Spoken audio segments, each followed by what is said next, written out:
ইসলামের প্রতিটি ইবাদতেরই তো বিশেষ মর্যাদা আছে, তাই না? কিন্তু রোজার ব্যাপারটা কেমন যেন একটু অন্যরকম, একটু আলাদা। আর এর পুরস্কারের ঘোষণাটা তো স্বয়ং আল্লাহ তাআলা নিজে দিয়েছেন।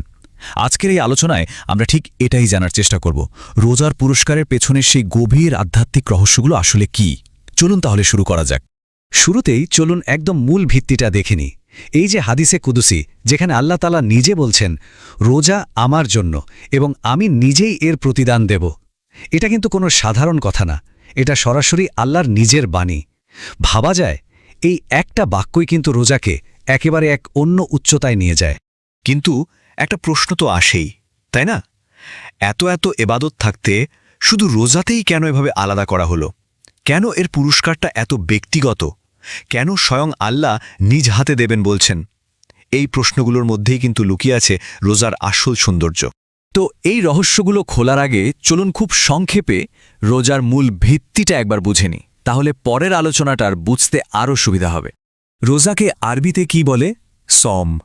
এই সম শব্দটার আক্ষরিক অর্থ হল কোনো কিছু থেকে বিরত থাকা বা নিজেকে সংযত রাখা। দেখুন, এই শব্দটার মধ্যেই কিন্তু এর গভীরতার একটা ইঙ্গিত দেওয়া আছে। তাহলে ইসলামিক পরিভাষায় সোম বলতে আমরা ঠিক কি বুঝি? সহজ কথায়, সুবহে সাদিক থেকে শুরু করে সূর্যাস্ত পর্যন্ত আল্লাহর সন্তুষ্টির জন্যে পানাহার, শারীরিক অন্তরঙ্গতা আর এমন সব কাজ থেকে নিজেকে দূরে রাখা যা রোজা ভেঙে দেয়। তবে একটা জিনিস মনে রাখতে হবে, এটা কিন্তু শুধু বাইরের সংযম না, এর একেবারে মূলে রয়েছে একটা বিশুদ্ধ নিয়ত বা ইন্টেনশন। আচ্ছা, এবার তাহলে আমাদের সেই মূল প্রশ্নে ফেরা যাক। কেন আল্লাহ নিজে রোজার প্রতিদান দেবেন?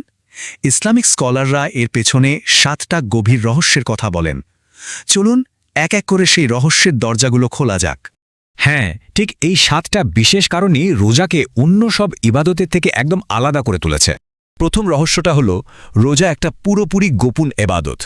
আচ্ছা, আপনি যখন নামাজ পড়েন বা জাকাত দেন বা হজ করতে যান, অন্যেরা কিন্তু সেটা দেখতে পারে। কিন্তু একজন মানুষ রোজা রেখেছে কিনা তা তো কেবল সে নিজে আর আল্লাহ ছাড়া আর কেউ জানতে পারে না, তাই না? এটা যেন স্রষ্টা আর তার বান্দার মধ্যে একটা গোপন চুক্তি। আর যেহেতু এটা গোপন, সেখান থেকেই আসছে দ্বিতীয় রহস্যটা, এর ইখলাস মানে বিশুদ্ধ আন্তরিকতা। রোজার ক্ষেত্রে রিয়া বা লোক দেখানোর ব্যাপারটা প্রায় অসম্ভব, কারণ কে দেখবে? এটা এমন একটা ইবাদত যা একদম নির্ভেজালভাবে শুধু আল্লাহর জন্যই করা হয়। তৃতীয় রহস্যটা, এটা কিন্তু সত্যিই অনেক গভীর। আল্লাহ তাআলার একটা গুণ হল, তিনি খান না, পানও করেন না। একজন রোজাদার যখন পানাহার থেকে নিজেকে বিরত রাখে, তখন সে আধ্যাত্মিকভাবে আল্লাহর ওই গুণের সাথে নিজেকে কিছুটা হলেও মেলানোর চেষ্টা করে। এটা স্রষ্টার সাথে একটা অন্যরকম সংযোগ তৈরি করে। চতুর্থত, রোজা হলো একটা ঢাল। আমাদের প্রিয় নবী বলেছেন যে, রোজা হলো জাহান্নামের আগুন থেকে বাঁচার জন্যে একটা রক্ষাকারী ঢালের মতো, মানে এটা পরকালে রোজাদারের জন্যে একটা সুরক্ষা কবচ হিসেবে কাজ করবে। পঞ্চম রহস্যটা হলো এক বিশেষ সম্মান। চিন্তা করুন তো, জান্নাতের একটা স্পেশাল দরজা আছে যার নাম আর রাইয়ান। কিয়ামতের দিন এই দরজা দিয়ে শুধুমাত্র রোজাদাররাই প্রবেশ করতে পারবে, আর কেউ না। এটা তাদের জন্য একটা এক্সক্লুসিভ সম্মাননা। ষষ্ঠ রহস্যটা শুনলে অবাক হতে হয়। রোজাদারের মুখের যে গন্ধ, সেটা নাকি আল্লাহর কাছে মেশকের সুগন্ধির চেয়েও বেশি প্রিয়। এটা কিন্তু একটা দারুণ রূপক, মানে একটা শারীরিক কষ্ট যা দুনিয়ার চোখে হয়তো তেমন কিছু না, সেটা আল্লাহর দৃষ্টিতে কতখানি আধ্যাত্মিক সৌন্দর্যে বদলে যেতে পারে। এবং সপ্তম মানে চূড়ান্ত রহস্যটা হল রোজা তাকওয়া অর্জনের সেরা উপায়। পবিত্র কোরআনেই তো বলা হয়েছে, রোজার বিধান দেওয়া হয়েছে যাতে তোমরা তাকওয়া অর্জন করতে পারো। তাকওয়া মানে আল্লাহর সচেতনতা, তার সাথে একটা সরাসরি একটা গভীর সম্পর্ক তৈরি করা। রোজা ঠিক সেই পথটাই খুলে দেয়। তো এই 7টা রহস্য শোনার পর কিন্তু ব্যাপারটা পরিষ্কার হয়ে যায়, তাই না? কেন রোজার প্রতিদানটা সাধারণ হিসাব নিকাশের বাইরে। চলুন এবার দেখি এই পুরস্কারের বিশালতা আসলে ঠিক কেমন। সাধারণত যে কোনো ভালো কাজের সওয়াব 10 গুণ থেকে শুরু করে 700 গুণ পর্যন্ত বাড়ানো হয়। কিন্তু রোজার ক্ষেত্রে আল্লাহ কোনো সংখ্যাই বলেননি। তিনি সরাসরি বলছেন, আমি নিজেই এর প্রতিদান দেব। এর মানে কি? এর মানে হলো এর পুরস্কার অসীম, কোনো লিমিট নেই, কোনো সীমা নেই। ইমাম নববী রহ বিষয়টাকে খুব সুন্দর করে বুঝিয়েছেন।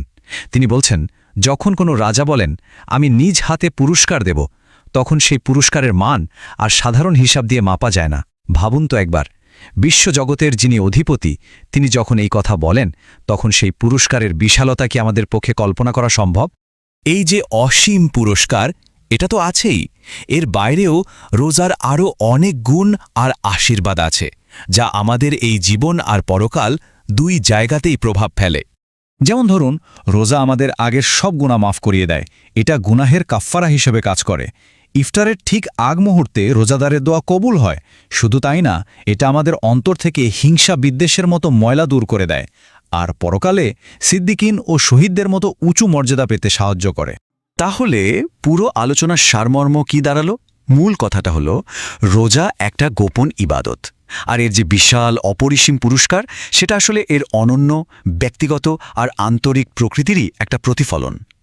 এটা আসলে শুধু না খেয়ে থাকা নয়, এটা আল্লাহর সাথে এক গভীর ও ব্যক্তিগত সম্পর্কের সাধনা। এই আলোচনার শেষে একটা প্রশ্ন মনে রেখে দেওয়া যায়, এমন একটা দুনিয়ায় যেখানে আমরা সবাই সবকিছু দেখাতে ব্যস্ত, সেখানে সত্যিকারের একটা গোপন ইবাদতের শক্তি আসলে ঠিক কতখানি ভেবে দেখার মতো, তাই না?